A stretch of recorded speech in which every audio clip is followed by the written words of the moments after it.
Hello everyone, welcome to another episode of Sparkin over Broncos, the show where we spark conversation about our Denver Broncos. I am your host, Gage Madrid. We have yet another seismic move in the AFC West, and this time it involves a key player leaving the division, as the Kansas City Chiefs have agreed to trade superstar wide receiver Tyreek Hill to the Miami Dolphins in exchange for multiple draft picks, including a 2022 first-round pick. In today's video, we will break down this trade and what it means for the Miami Dolphins, the Kansas City Chiefs, and in turn, the Denver Broncos. But before we get into that, be sure to leave a like on this video, as well as subscribe and ring the notification bell so you don't miss another video. At around 9 o'clock this morning, NFL insider Ian Rappaport dropped a bombshell on the football world, tweeting, "Another blockbuster coming? Despite an offer from the Chiefs that would make superstar Tyreek Hill one of the highest paid receivers, extension talks have stalled, and Kansas City has now given Hill's agent permission to seek a trade." Over the course of the following hour, it was revealed that the New York Jets and Miami Dolphins were the two top teams to land Tyreek Hill. Both of those teams ended up sending trade proposals to the Kansas City Chiefs, and Hill had to decide between those two teams. Hill ended up choosing the Dolphins, and as a result, Kansas City will acquire the 29th overall pick. The Dolphins had the 49ers 2022 first-round pick following their trade up for Jalen Waddle last season. They'll also get the 50th overall pick and a 4th-round pick in 2022, along with 4th and 6th round picks in 2023 in exchange for Tyreek Hill. The Dolphins are also set to give Hill a new contract for 4 years worth $120 million, including $72 million guaranteed. This makes Hill the highest paid receiver in NFL history, days after the Raiders made Davante Adams the highest paid receiver. The AFC West now gains arguably the league's best receiver in Davante Adams, while losing arguably the league's second best receiver in Tyreek Hill. I guess you can call it a wash, but I know that Broncos, Chargers, and Raiders fans are collectively overjoyed that they no longer have to deal with this guy twice a year.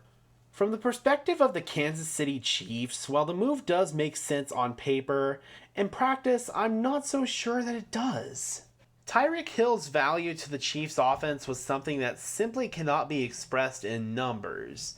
Everyone knows about Hill's speed and his ability to take the top off the defense, but what I feel is not as appreciated is his top-tier route running, as well as his underrated physicality to pair with that speed. That is the reason why Hill is so lethal and always seems to be a big play waiting to happen.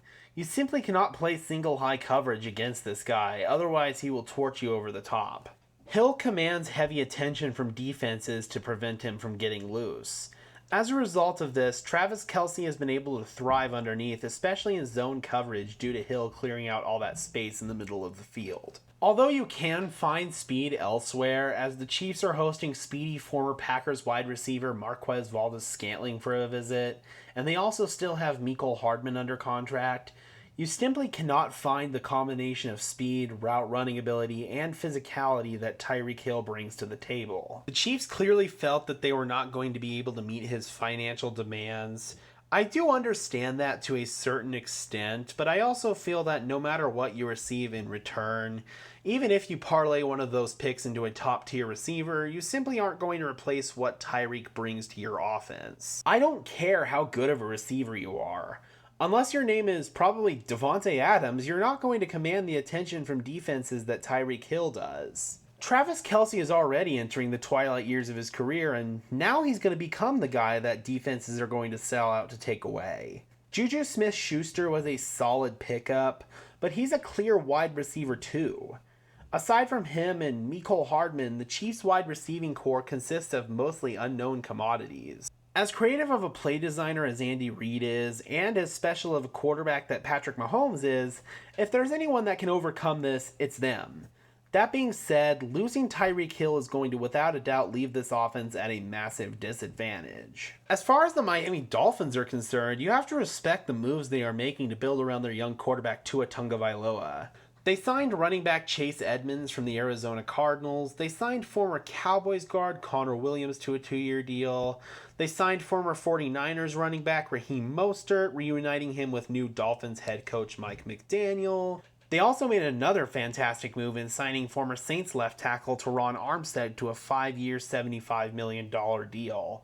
He's one of the best left tackles in the business. The Dolphins are going all in to surround Tua with a much improved offensive line, along with a plethora of weapons including Jalen Waddle, Devontae Parker, Mike Gesicki, and now you throw Tyreek Hill into that mix as a number one option. They also have quite a bit of talent at running back with Chase Edmonds, Raheem Mostert, and Salvon Ahmed. Their defense is chock full of talent. The point is, there's no more excuses left for Tua. He has to put up or shut up. This Dolphins team has been just on the outside looking into the playoff hunt these past 2 seasons. They have talent on both sides of the ball. Now the question is, does Miami have the right quarterback to take them where they need to go? Only time will tell. So what does this all mean for the Denver Broncos? It seems like the Russell Wilson trade was the first domino to fall in this massive shift of power in the NFL to AFC teams. It seems like damn near every team in the AFC is making these franchise-altering moves in an attempt to stay competitive in this bloodbath of a conference. The Denver Broncos certainly have the talent in place to find themselves in the thick of the hunt, and of course the easiest way to secure a playoff spot is to win your division. Of course, the AFC West has been dominated by the Kansas City Chiefs since 2016, with the last team to win the West not named the Chiefs being the Broncos in 2015 during our Super Bowl season. While the Chiefs are likely to be favorites to win the West, their odds definitely have gotten way slimmer as the offseason has gone on. While the rest of the division is making all of these power moves, the Chiefs are slowly but surely losing talent. They were able to retain their left tackle Orlando Brown, which is nice for them I guess, but they ended up losing Tyreek Hill and Tyrann Mathieu as a result. Although the Chiefs did bring in safety Justin Reed from the Houston Texans in free agency, he is a pretty marginable downgrade from the Honey Badger. As the other 3 teams in the West get stronger and stronger, the Chiefs get weaker and weaker. We already know about the Broncos moves. The Chargers have been making some big time moves of their own. I'll be dropping a video on them soon. And then the Raiders making the blockbuster trade for Davante Adams, as well as bringing in Chandler Jones in free agency. The margin between the Chiefs and the other 3 teams in the division has gotten way narrower. This team truly figures to be a 4-team race, and we could very well see all 4 teams make it into the dance. It's going to be very exciting how everything ends up playing out in the AFC West, and it's even more fun when our team is very much in contention for the top spot. As far as Miami goes, I do figure them to be a vastly improved football team. That being said, they still have a big obstacle in their own division in the Buffalo Bills. The Bills figure to be championship contenders following their offseason moves, including signing former Bronco Von Miller. Also, you can't forget about Bill Belichick and the New England Patriots, who are still hanging around.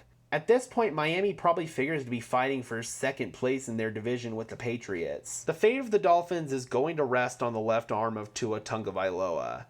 If he is unable to get it done or he gets hurt, the Dolphins signed former Broncos quarterback and Miami native Teddy Bridgewater as an insurance policy. I worry that this Dolphins team is very talented, but they don't have the quarterback to get them over the hump.